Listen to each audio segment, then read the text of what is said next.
Welcome back. My name's Steve and thank you for joining me on my photography journey. Today I have been out. I've been out with my camera this morning, kind of on the back of last week's video where I was saying just get out and take pictures. That is exactly what I did. I didn't go back to the place near Guildford where I had those misty pictures before. I went somewhere completely different, somewhere that I'd never been before, and that was the Cliveden estate. And there's woodland, there's a house, there's a cafe, all the important things. And what I did was I just put the address into my sat nav, drove there, planned to spend as long as I wanted there and take whatever pictures that I wanted. I didn't record any video while I was there. I thought about it, but I decided against it and just enjoyed being out, taking pictures and getting the most out of my camera and the most out of my day off work. I now have Lightroom. I've just imported from my SD card what pictures I took today. And I just want to say that I took my Nikon Z5, my 24 to 200mm lens, and that's all I had. That's all I took while I was out. And these are the pictures that I have taken, and these are not edited in any way. So let's have a little look at them and see what I've taken. So I've uploaded them all, downloaded them, transferred them into Lightroom, and there's 115 of them that I've taken today, and actually looks like I have taken a few from my iPhone as well. Let's get rid of this. So, oh, there I am. So yeah, obviously I did take a selfie as well, so you may have seen that on Instagram.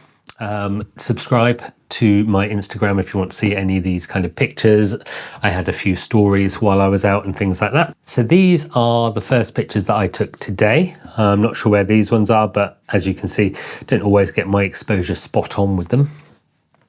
So today, this is the view kind of just after the car park. Let's have a look in these. So remember on Lightroom Classic E to go into that loop view to look at that picture full screen.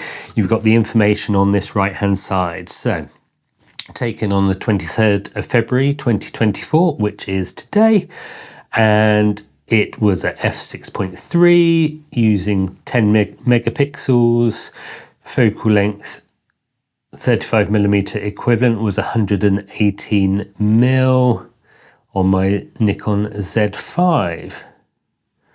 Why was it only 10 megapixels? I have a feeling that my Z5 is currently on the DX crop. Let me just check that. So I've got my camera here. So what I can do is go into the menu on here, have a look in the camera, and scroll down and choose image area. And yes, image area is currently set to DX, which is not what I want. I want it to be on FX. FX is full frame. So DX just takes a portion of that full frame sensor. So what I'm going to do now is set it back to FX, come down to the setup menu, save user settings to user 2, and save that so that I don't make that mistake again. So what I've done then this morning is taken all of these pictures on the DX crop, on the APS-C crop, and only used 10 megapixels of my, I think it's 24 megapixels on the Nikon Z5. So not making full use of it. And we will go through and have a look and see what we've got anyway. This one was a nice view out across, there's the River Thames and some hills in the background. I liked the fact that it was framed by some trees around the outside. And then the same with all of these.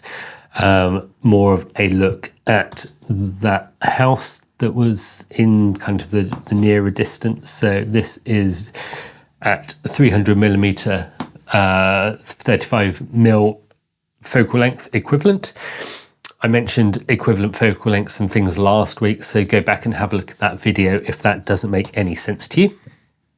And then this one was quite nice. So let's go to D for the develop module. This is where we can do our editing. And what I want to do is I want to change this to Adobe landscape, which gives it a bit more vibrancy, a bit brighter colors. And let's just start off by going auto and see what Adobe does with my picture.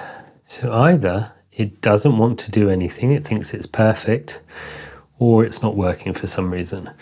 But never mind, we can do a bit of editing ourselves. I always start with auto to see where it gets me and then edit myself as well. So brought the exposure down slightly. I like this building in the middle. I'm not quite sure what it was, whether it's a school or a church or something like that. And I like the fact that it was looked at through the trees. This is what I focused on in the middle here. But then you can still see the colours and everything around the outside. Let's bring down some of those highlights just so it's not quite so bright. Those bits a bit darker. Don't need it too vibrant, but that actually looks quite nice. Let's just warm it up just slightly. This is kind of my standard curve on my pictures, which I can then adjust if necessary. That's quite nice actually. And then the other bits that we've got, what I tend to do is auto upright, see how that looks. Looks good to me. And then also I want a bit of vignetting, so dragging this to the left will make it more dark around the outside, so you can see the changes if you look in the corners of the pictures. Let's go back to 0, and then if you just keep your eye on this area here, we will just gradually make it slightly darker, not quite that dark. Just want a little bit of dark there, so it just focuses you a bit more on the central region here.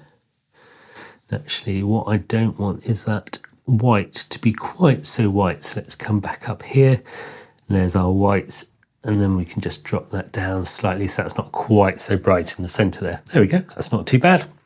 Obviously I'm going to spend a bit more time editing this, but we don't need to do that all together, so I'm just going to give that a 3-star rating for now, just so that I know that I've looked at it and done a bit to it.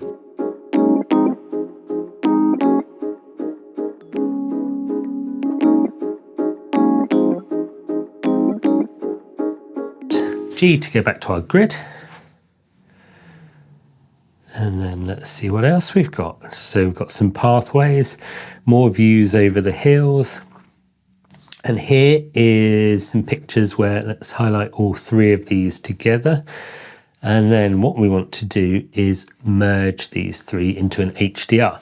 So this will take the different highlights, shadows, and merge them together. So it's only using 2 out of the 3, but that's okay. So we'll merge those 2. I think actually this one on the left-hand side wasn't quite the same framing as the other 2. Now, I don't know if anyone else has found this, but Lightroom recently, I don't know whether it's this computer, but there's been a couple of updates and there's been a couple of little bugs, so I'm going to report those to Adobe. I don't know if anyone else has found the same thing. If you have, leave a comment down below so that I know it's not just me. It should have created a merged picture, but it just seems to have hidden it. Let's have a look, try auto on here. Again, auto doesn't seem to be working. I think there's a problem with Lightroom at the moment. So that's not very helpful. Doesn't really help my video, does it? But let's have a look. Let's keep scrolling through. This is normal life. This is a real situation where I will have to come back and edit these things later. But I've looked at a few different pictures. Let's brighten this one up a bit. So it's a farm and the surrounding countryside and things. Yeah, see, the pictures are going back to unedited when I come out of them. Something strange is going on with Lightroom. This was quite a nice picture that I had of the whole valley. What I want to do is try and align this a bit. That's better. And you can see on there just a bit of dust on my screen. It's making sure that that's what was there. So yeah, the view across the valley, all the farmland and the River Thames at the front here. And then there was a bird of prey flying around and what did I get? Oh, that was me again. That's terrifying to stumble across that. Let's have a look at this one. Unfortunately, because I was on my DX crop, I don't really have much room to zoom in on this bird. So I can't make it much bigger than it actually is. Again, auto is not going to work. Let's select the subject. Should find it. There we go. And what I actually want to do is invert that. So it's selecting everything but the subject. So now we can bring that exposure down on everything else, which then should mean that, let's close that, we can then bring the exposure back up on everything, and we can see the bird, see its little feet and the feathers on its wings. I'm going to have to do a bit more work on these, I think, particularly as when I then come back out, it seems to reset everything. So I'm not going to do too much. But a few pictures of the bird, I was hoping that I'd be able to crop in more, but obviously as I was on the DX crop anyway, I won't be able to. A little selfie that I took on my way as well. This one, I like the contrast of the cranes, the building work that's going on in comparison to the greenery around it. I'm not quite sure what they're building over there, but that looks like the town centre, lots of cranes.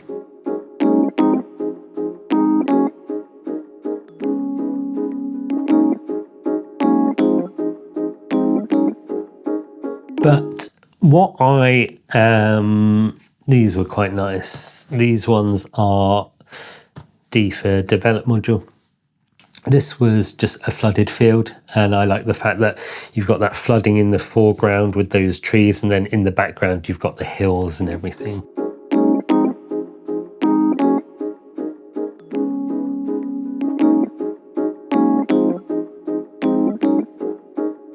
These pathways between the trees, there's a few people in these pictures, so I'm going to edit those out so that it is just the trees without the people and the dogs there. And then this is Cliveden House, I believe it's called, and the bell tower. The bells were ringing at one point, which was quite good. And then various pictures of the woodland around it. This path I really liked. Meandering path, the stone wall and the trees and everything. I think that's good, and I will come back and edit that one a bit more in the future as well.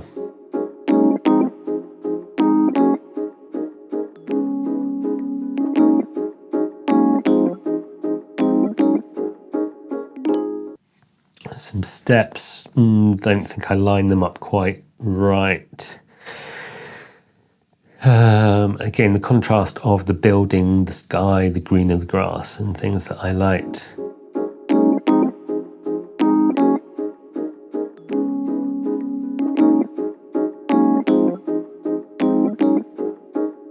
And then again, I keep saying again, but again, the view from the house back out towards the woodland.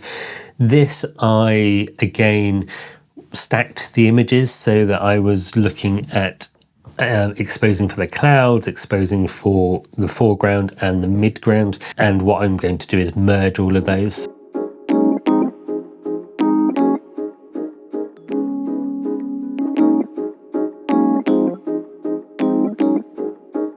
So all of these ones that I'm talking about having to do editing on afterwards, with the magic of YouTube, I will be showing you the proper pictures as we go along, the edited versions.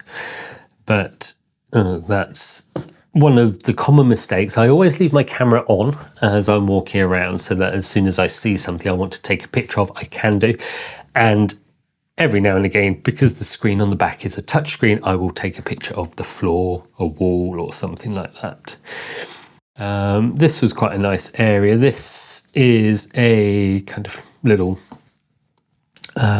balcony here with the blue sky and the kind of more Chinese looking roof, I think it is, which I quite liked.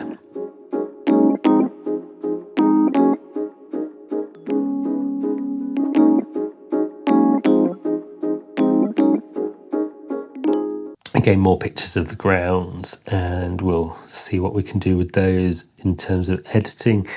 And then I do like a tree-lined avenue. I thought I was in the center. I clearly am not. So we'll see what we can do with a bit of cropping and editing. Again, there is someone walking their dog down there, but with the magic of Photoshop, this is what it looks like without them there.